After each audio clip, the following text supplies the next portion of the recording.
మధ్యలో మీరు మీరు శరత్ బాబు గారు ఒక అది మనసు బంధం అని చెప్పాలా, చెప్పచ్చా? మనసు బంధమే.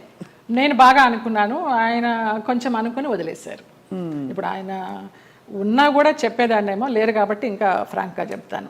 ఆయనతోనే యాత్రలన్నీ చేశాను. మహానుభావుడు, దేవుడు నాకు ఒక గైడ్ని పంపించాడు అనుకున్నాను, లేకపోతే నేను అన్ని యాత్రలు చేసేదాన్ని. చాలా చాలా మంచి వ్యక్తి, అందులో ఏమీ సందేహం లేదు. ఒకరు రూపాయి తినరు, ఒకరికి పెట్టరు. ఆయన ఫ్యామిలీ వరకు ఆయన చూసుకుంటారు కానివ్వండి, అది లేదు, ఆ గుణం లేదు. ఆ టైంలో మిమ్మల్ని వివాహం చేసుకునే టైంలో కొంతమంది ఇండస్ట్రీ ప్రముఖులే ఆపారు ఆయన్ని, లేకపోతే మీ తెలుసు పెళ్ళయి సెటిల్ అయ్యేవారు కూడా అంట. నిజం, చాలా ఆలోచనలు చేశాము. ఒక బిడ్డను కూడా కందామని ఆలోచన చేశాము, దానికి అన్ని ప్లానింగ్స్ వేసుకున్నాము.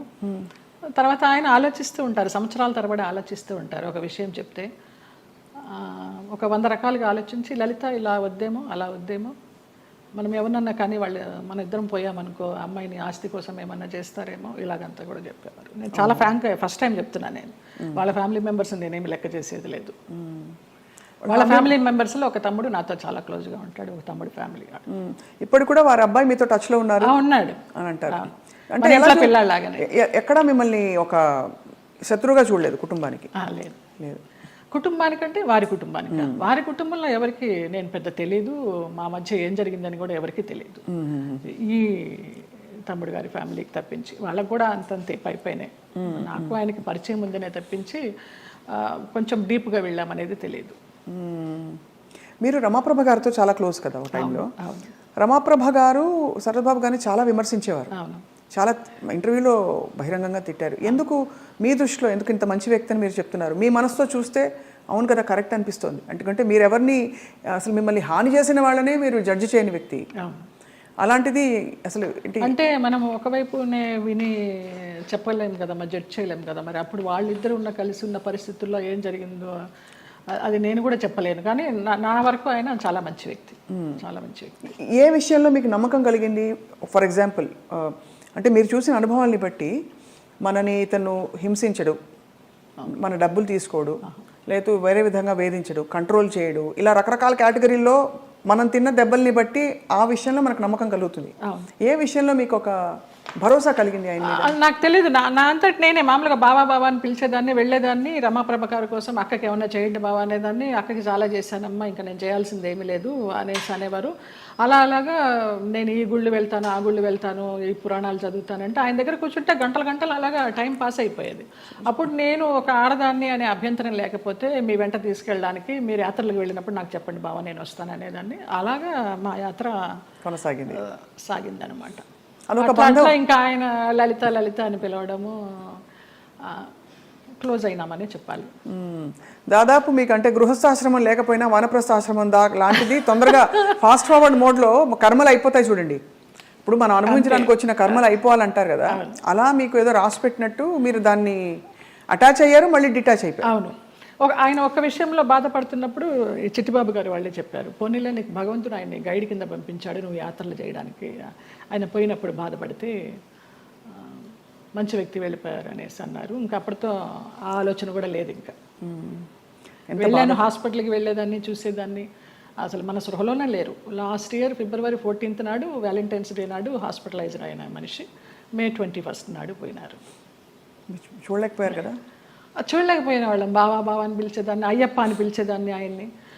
ఆయన ఆధ్వర్యంలో ఇరుముడి కట్టుకుని నేను మండలం రోజులు అయ్యప్ప దీక్ష చేసి అయ్యప్పకే వెళ్ళాను. ఆయనతో వెళ్ళాలనుకున్నాను కానీ వెళ్ళలేకపోయినాను, నేను విడిగా వెళ్ళాను. అప్పుడు నేను ఇరుముడి కట్టుకునేటప్పుడు ఆయనే చెప్పారు నాకు మంత్రాలన్నీ. అట్లా అయ్యప్ప అని నా ఫోన్లో కూడా తత్వమసి అని ఫీడ్ అయి ఉంటుంది ఆయన పేరు, అయ్యప్ప తత్వమసి. అంటే ఎంత మీరు మనసులో ఆయనకి చాలా చాలా ఆరాధించాను. ఆయనకి సేవ చేసుకుంటూ అలా ఉండిపోవాలనుకున్నాను, బట్ భగవంతుడు పడనిలా. లేదు, రుణం లేదు. అది అంతేనండి, బంధాలు బంధాలు అంతేనా?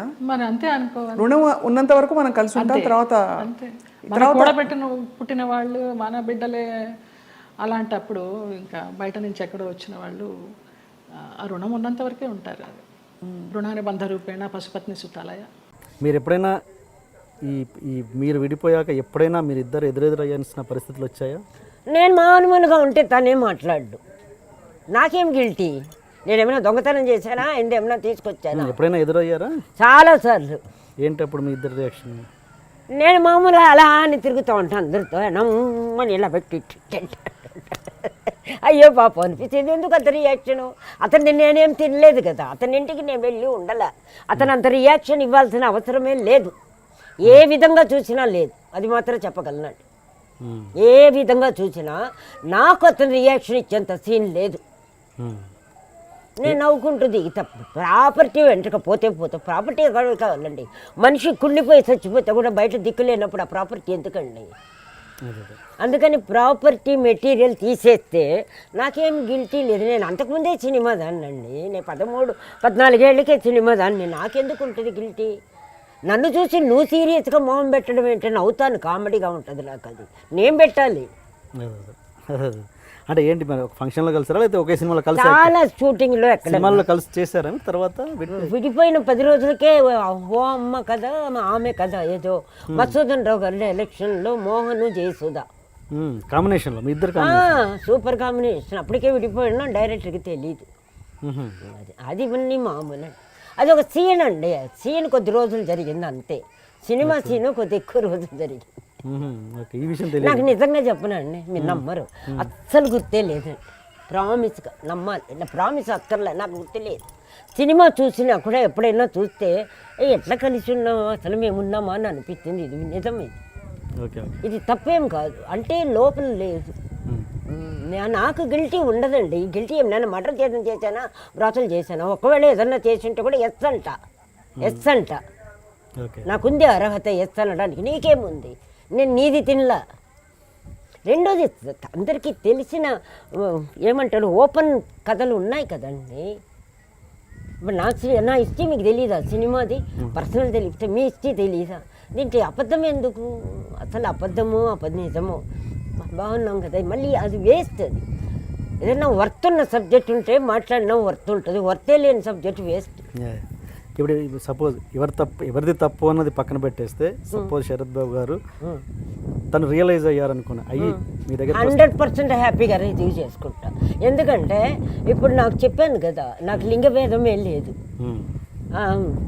అది ఒక రిలేషన్ అనుకుంటా అంతే. హ్యాపీగా గర్వంగా ఫీల్ అవుతా.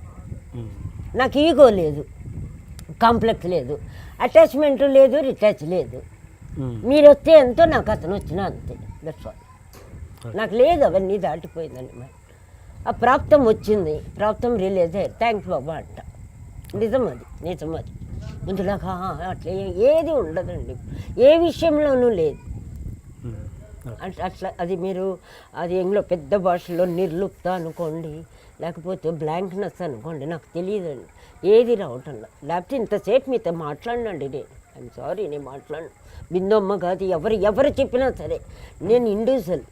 బట్ ఒక ధర్మం, ఒక న్యాయం, చిన్న కర్టసీ అని చెప్పాను నన్ను. మీరు నా మీద చూపిస్తున్న ప్రేమకు కూడా నేను కర్టసీగా ఉంటాను. That's all. కమర్షియల్గా తీసుకుంటే ఒక పైసా లేదు, ఓన్లీ కర్టసీ తప్ప. అందుకని ఆ బ్లాంక్నెస్ కూడా బ్యాడ్ ఫీలింగ్ అవ్వచ్చు, గుడ్ ఫీలింగ్ అవ్వచ్చు. ఆ ఫీలింగ్తో నాకు లాభం లేనప్పుడు ఫీల్ అవ్వడం కూడా వేస్ట్ అనిపిస్తుంది అంతే. నేను ఫీల్ అయిన దానివల్ల నాకు ఏమైనా పరిష్కారం ఉందా?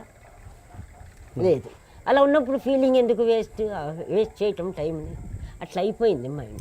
అది బ్లాంక్నెస్ కూడా అవ్వదు. అందుకని ఇది జరగాలని ఉంది, జరుగుతూ ఓకే, అట్లా అయిపోయింది. అంటే అర్థమైంది.